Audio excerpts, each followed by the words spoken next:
E aí, pessoal, tudo bem? Bom, o futebol brasileiro continua sempre gerando notícias mesmo quando quase tudo está parado, né?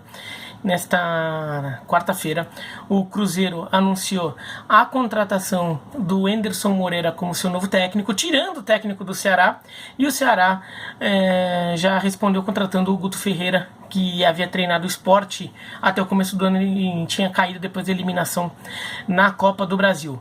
Então, aí que dá para tirar dessas duas movimentações, né? Eu não vou falar só do caso Cruzeiro, que acaba sendo mais falado, mas também do Ceará, coitado, que acabou perdendo seu treinador, que foi contratado já com a temporada em andamento, né? Quem começa o ano no Ceará foi o Argel. O Argel que estava substituindo o Adilson Batista, que também saiu do Ceará para ir para o Cruzeiro. Então, o Cruzeiro duas vezes tirando técnicos do Ceará em poucos meses. Bom, do ponto de vista do Cruzeiro, acho que o Cruzeiro contratou um bom técnico. O Enderson Moreira, ele não é um técnico espetacular, que faz um trabalho revolucionário, tudo, mas os times deles costumam ser bem organizados. E ele vem numa sequência boa de trabalhos, né? O começo da carreira dele foi muito oscilante, teve aquele período que até que ele foi um técnico temporário, ele foi contratado para ser técnico temporário, né, no Fluminense.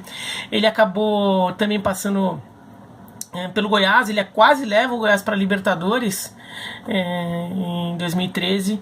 Depois ele oscilou um pouco na carreira, teve alguns trabalhos não muito bons, mas ele vem numa sequência muito boa, né? A sequência dele começa no América Mineiro, que ele pega o América Mineiro no final da campanha de 2017, de 2016. O time é rebaixado, mas já estava meio desenganado ali, não tinha muito como salvar. Em 2017 ele ganha a Série B como técnico do América, inclusive ficando na frente do Inter do Guto Ferreira, né? O Guto Ferreira cai só nas últimas rodadas, que daí entrou o Odair Helman, mas o Guto Ferreira que fez boa parte daquela campanha do Inter. O Enderson é campeão da Série B pelo América, e depois ele vinha fazendo uma ótima campanha com o América na Série A, no retorno na Série A em 2018, mas depois ele acaba saindo para aceitar um convite do Bahia, e depois o América acaba caindo, né? O América acaba não resistindo, o América cai muito de desempenho depois que o Enderson sai, e o América acaba sendo rebaixado na última rodada.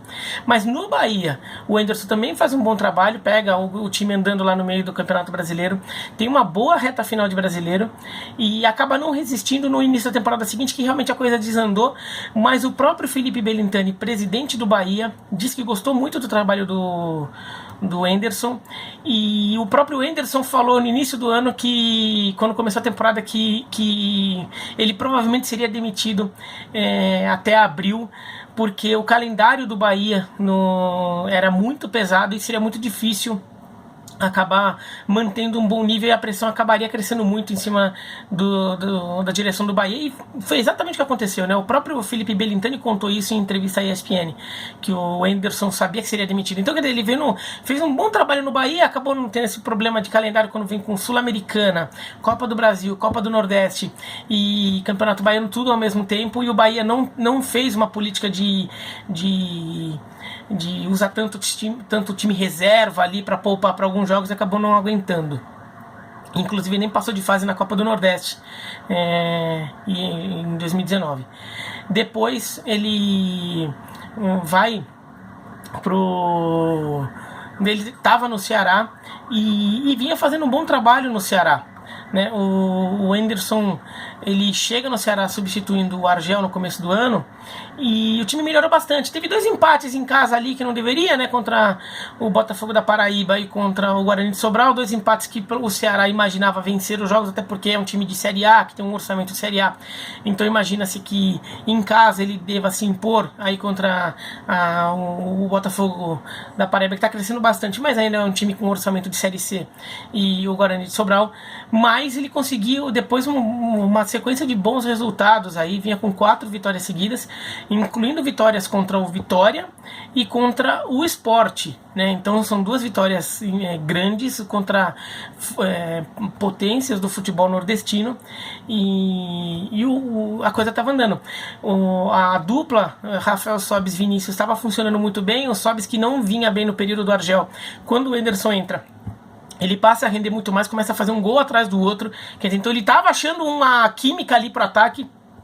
Então o Ceará estava indo bem e esse trabalho acaba sendo interrompido, né? Então acho que o Cruzeiro acho que acaba recebendo um técnico que vem num histórico recente de bons trabalhos por times, com times de orçamento limitado, mas tem que ver o que ele consegue fazer nesse Cruzeiro, né? Ele que começou a carreira no Cruzeiro lá na base, como campeão da Copa São Paulo de Júnior na década passada, então em 2007.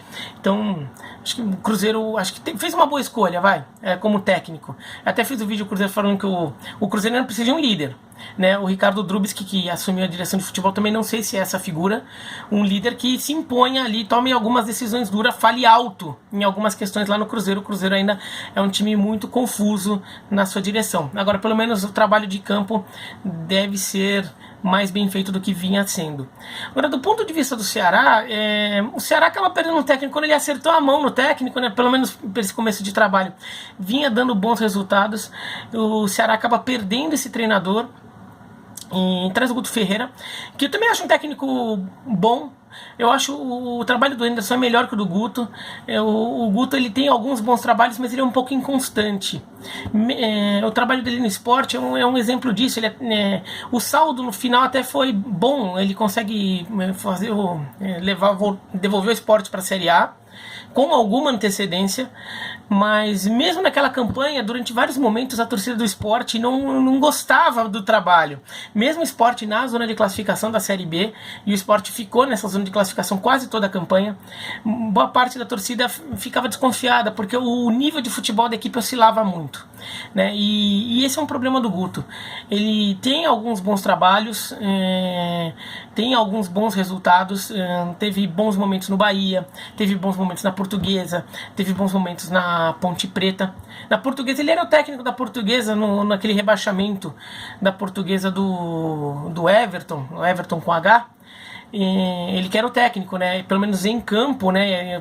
Pelos resultados em campo, a Portuguesa teria feito a pontuação para escapar do rebaixamento, né? Foi a campanha ok da Portuguesa. Daí perdeu os pontos na justiça, eu não vou nem entrar nesse mérito, mas acabou caindo.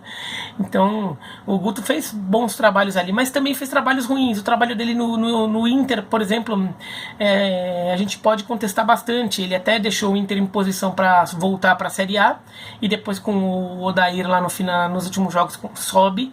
Mas o time do Inter, com o orçamento que tinha, né, era obrigação de ser campeão daquela Série B, né? Não podia ficar atrás do América. A diferença de investimento era muito grande. Então o Guto tem também esses trabalhos que oscilam muito. E mesmo dentro de trabalhos até razoáveis, o nível de atuação da equipe às vezes oscilou. Então o Ceará talvez passe por isso. Mas eu nem achei no geral uma escolha ruim perto do que se apresentava, né? Você perde o Anderson, pega o Guto Ferreira. Acho que a queda de nível em geral não pode ser tão grande. Agora, o que pode ser maior é que o Anderson realmente tinha pegado a mão desse time, pelo menos para esse começo de trabalho, estava funcionando muito bem, né? O time estava no embalo. De repente o Guto perde isso. E daí não é nem questão só da qualidade de um técnico na comparação com a do outro, mas que às vezes um técnico encaixou muito bem com aquele time, achou a formação ideal e a coisa tá andando. De repente o outro não acha, então, com tanta facilidade. Isso pode ser um problema para o Ceará. Mas no geral acho que tende a ter um time arrumado, talvez mais oscilante do que vinha, já que o time vinha numa ascendente. Mas eu acho, por exemplo, o Guto melhor que o Argel, que foi o técnico que começou a temporada do Ceará. Então, em relação a isso, acho que o Ceará tem uma evolução. Mas é isso, então. Se você gostou do vídeo, dá um joinha. Se não gostou, não. Se inscreve no canal, clica no sininho. A gente está pertinho de chegar aqui a 100 mil inscritos no canal, né? Então, se você puder dar uma mãozinha nisso de alguma forma, vamos nessa. Não prometo, tô pensando em fazer alguma coisa especial, mas talvez, dependendo do que for, eu espere toda essa coisa de confinamento da galera acabar tudo para fazer uma coisa um pouco mais feliz num momento que todo mundo esteja um pouco mais feliz. Mas vai depender do que vai acontecer. E também, quando todo mundo começar a ficar mais confinado ainda do que já está, e de repente fazer alguma coisa com mais lives, tudo, eu tô pensando aí de repente na semana que vem, vamos ver o que acontece, tá bom? Então é isso, então, um abraço e tchau.